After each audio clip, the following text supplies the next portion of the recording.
oleh Allah Subhanahu wa Ta'ala.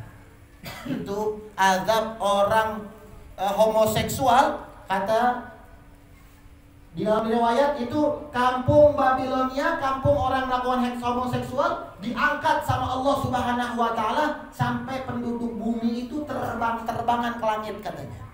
Sampai penduduk langit kaget. Kok orang bumi ini, penduduk bumi tembus langit katanya. Itu lagi diazab sama Allah Subhanahu wa Ta'ala. Habis itu ditebalikin sama Allah, dipendam di dalam bumi sama Allah Subhanahu wa Ta'ala. Nah, ini hadirin yang dirahmati oleh Allah Subhanahu wa Ta'ala. Nah, makanya sering saya bilang, ajak anak-anak kita ya datang ke majelis taklim, doktrin anak-anak kita dengan syariat-syariat Islam, dengan ajaran-ajaran Islam, kenali dengan agama dari kecil. Karena kelak dia dewasa, dia akan takut kepada Allah Subhanahu wa Ta'ala. Tapi kalau anak dari kecil nggak pernah dikenalin majelis taklim, nggak pernah dikenalin dengan agama Islam, yang dikenalin hanya cuma kemewahan, ya nanti kelak dia dewasa, dia nggak takut kepada Allah Subhanahu wa Ta'ala. Na'udzubillah min dzalik. Jadi penting buat kita ya, nanti anak cucu kita ya, agar selamat daripada cobaan-cobaan yang kayak begini, musibah-musibah yang kayak begini. Musibah kalau ada seorang orang tua punya anak seperti itu, naudzubillah min dzalik, musibah yang sangat besar. Ya, nah, kita lihat banyak orang-orang di zaman sekarang ya, laki-laki ngikutin gayanya perempuan. Perempuan ngikutin gayanya laki-laki. Ya, itu banci-banci pada itu dia termasuk kategori homoseksual. Dia bukan perempuan, dia hakikatnya adalah laki-laki. Kata Nabi SAW, la'anallah al-mutasyabbihina minar rijal bin nisa wal mutasyabbihat minan nisa bir rijal.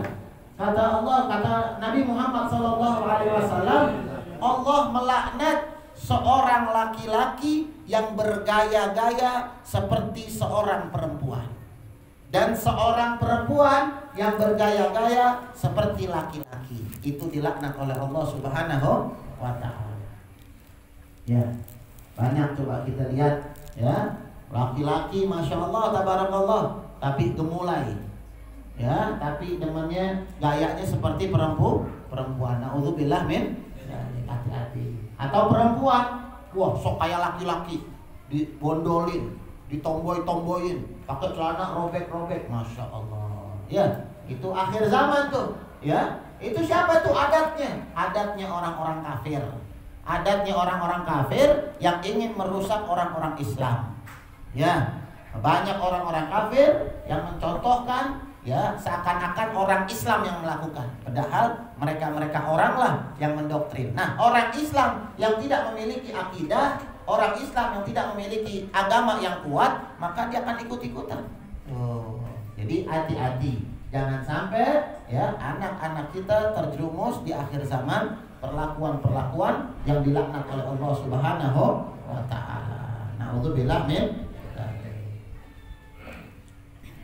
Ya, jadi hati-hati. Wal istimna. Sekarang setelahnya adalah al istimna.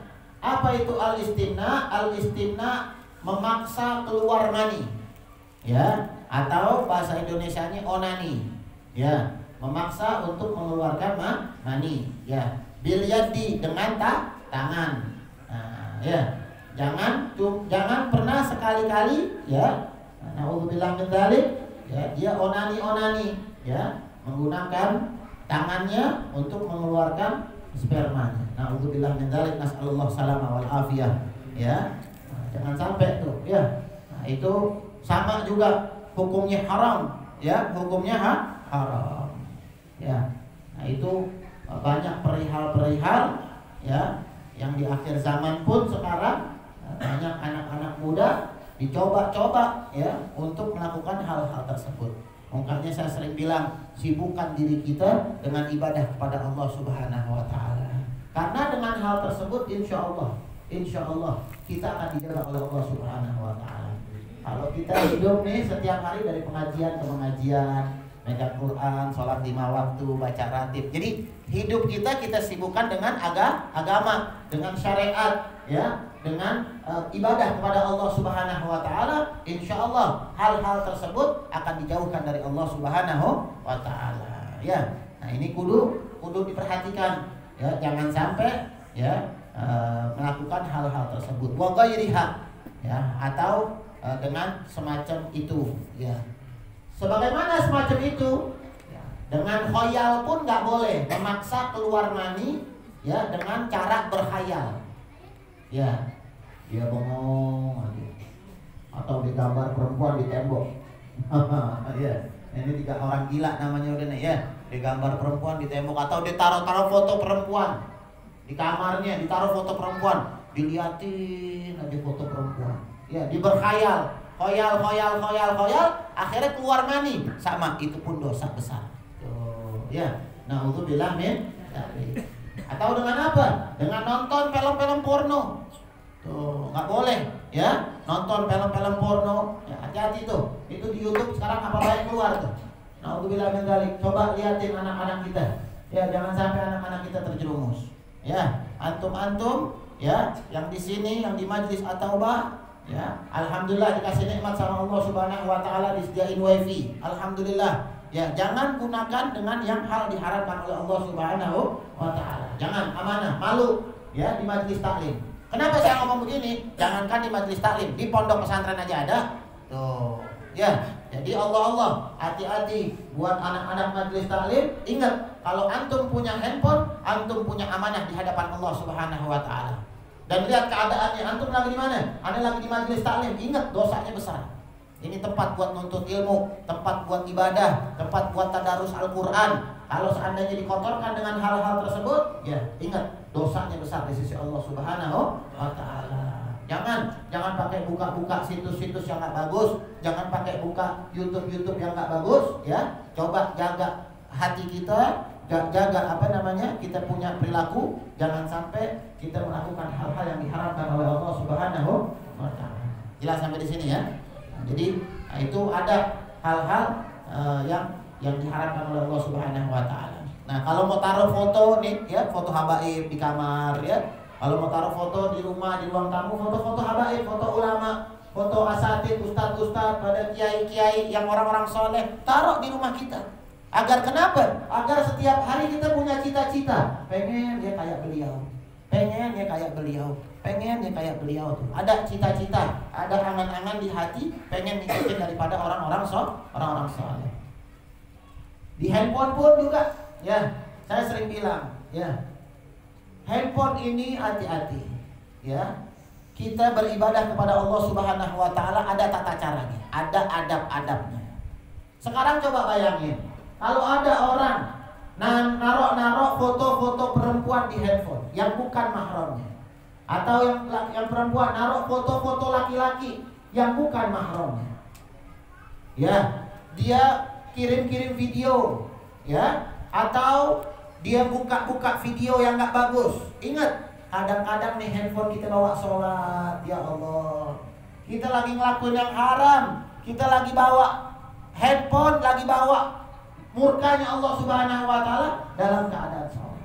Masya Allah. Taruh dulu, ya, taruh handphone. Bukan berarti saya ngajarin taruh handphone, di handphone saya ada film-film kita, bukan. Naudzubillah min dzalik. Maknanya saya ngeri. Kadang-kadang di WhatsApp ada orang ngomongin orang, ada ghibah, ada namimah, ngadu domba, ada kebohongan di handphone. Itu saya malu sama Allah. Ya, apalagi kalau ada kayak begitu-gituan, masya Allah. Jangan, ya. Makanya tuh, ya kalau kita ngeri, kita punya jaga-jaga tuh, kita taruh dulu handphone kita. Tuh, ya. Dan ingat, hati-hati, jangan pernah bawa handphone ketika lagi sholat yang di dalamnya ada hal-hal yang dimurkai oleh Allah Subhanahu wa taala. Ya, naudzubillah min dzalik ya. Apalagi ini anak-anak muda ya, kalau mau nikah buruan. Jangan pakai pacaran. Kadang-kadang di handphonenya ditaruh foto ceweknya, dicium-cium. Masya Allah. Itu orang otaknya dangkal kali ya. Masya Allah, tabarakallah. Ya, nah, jangan ya, nggak ada insya Allah. Bukan orang sini insya Allah, bukan ya. Orang sono. Pindahan sini kayaknya. Ya, insya Allah bukan orang sini ya. Nah, jadi jangan ya, yang perawan-perawan, yang anak-anak muda ya. Kalau memang udah pengen mampu, udah pengen naik nikah. Jangan suka ngelakuin yang haram-haram. Ya, nikah, lakuin hal-hal yang dihalalkan oleh Allah Subhanahu wa taala. Nah, ini dia. Nah, jadi begitu pun harus kita ketahui. min ma'asil farj, itu pun daripada maksiat-maksiat kemaluan. Ya. Kalau seandainya kita punya kemaluan, ya, sering bangun, ya, yang laki-laki nih banyakin puasa, berarti itu kita punya syahwat agak tinggi. Ya, kalau seandainya kita puasa, insya Allah tuh syahwat kita mulai kendor. Makanya bulan Ramadan, masya Allah, tabarakallah. Kalau orang-orang yang benar puasanya, imanan wahtisaban, insya Allah tuh dia punya syahwat bisa dikontrol. Ya, dia punya syahwat, dia bisa memperhatikan bagaimana jalannya. Tapi kalau dia nggak benar-benar puasanya, ya, puasa sih puasa, maksiat tetap maksiat, ya. Nah, dia masih belum bisa mengontrol daripada syahwatnya, ya. Nah, jadi saya sering bilang, wa nadhara bi syahwa, melihat dengan syahwat pun itu bisa menjerumuskan dalam perbuatan yang kemarin kita bilang zina, liwat, ya, naudzubillah, istimna. Gara-garanya dengan pandangan. Awalnya dari pandangan, memandangi terus, ya. Nah, itu akhirnya tertimbul rasa-rasa dan akhirnya membawa kecondongan, ya, akan membawa ke murkanya Allah Subhanahu wa taala. Naudzubillah min dzalik. Ya, jadi jangan pernah melakukan hal-hal yang diharamkan oleh Allah Subhanahu wa taala. Jaga, ya, kita punya anggota tubuh agar dijaga. Jangan sampai kita punya anggota tubuh ini, ya, nanti di hadapan Allah, ya, kita diminta pertanggungjawaban pada Allah Subhanahu wa taala. Orang yang suka istimna katanya nanti di hari kiamat, ya, tangannya segede gunung. Ya, orang yang suka onani katanya nanti di hari kiamat tangannya segede gunung. Dia lagi narik tangannya katanya. Ntar kelihatan, wah, itu orang sering onani itu. Ya, itu orang sering onani. Oh, dia tangannya seperti gunung, enggak ditarik-tarik sama dia. Naudzubillah min dzalik. Ya. Nah, jadi kudu diperhatiin. Ya, ada lagi wa fi riwayat, dia seakan-akan faka'an nama yazni ma'a ummihi. Dia seakan-akan zina sama ibunya. So, naudzubillah min dzalik. Ya, hati-hati, kita harus jaga, ya, kita punya perilaku, ya, sibukkan diri kita dengan taat kepada Allah Subhanahu wa taala. Apalagi di bulan Rajab, banyakin istighfar, banyakin tobat pada Allah Subhanahu wa taala. Insyaallah masuk bulan Sya'ban, perbanyak selawat pada Nabi Muhammad SAW. Masuk bulan Ramadan dalam keadaan suci, ayo kita siapkan bacaan Al-Qur'an kita. Nih, kita belum bisa baca Al-Qur'an, dari sekarang kita belajar. Jangan pernah malu. Yang masih tertati-tati, coba dilancarin. Insya Allah punya niat baik, 2 bulan ke depan, di bulan Ramadan bisa khatamin Al-Qur'an. Amin. Ya, jadi jangan main handphone aja, ya.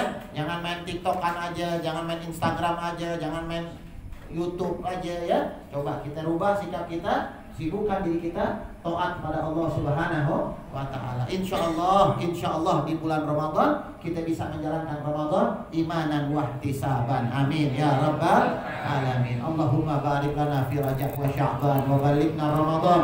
Allahumma barik lana fi Rajab wa Sya'ban wa balighna Ramadan. Allahumma barik lana fi Rajab wa Sya'ban wa balighna Ramadan. Allahumma hdina bi hudan waj'alna mimman yusarrifu fi ridha wa la tu'adina waliyan siwa. ولا تجعلنا ممن خالف أمرك وعصاك وحسبنا الله ونعم الوكيل ولا حول ولا قوة إلا بالله العلي العظيم وصلى الله على سيدنا محمد وعلى آله وصحبه وسلم.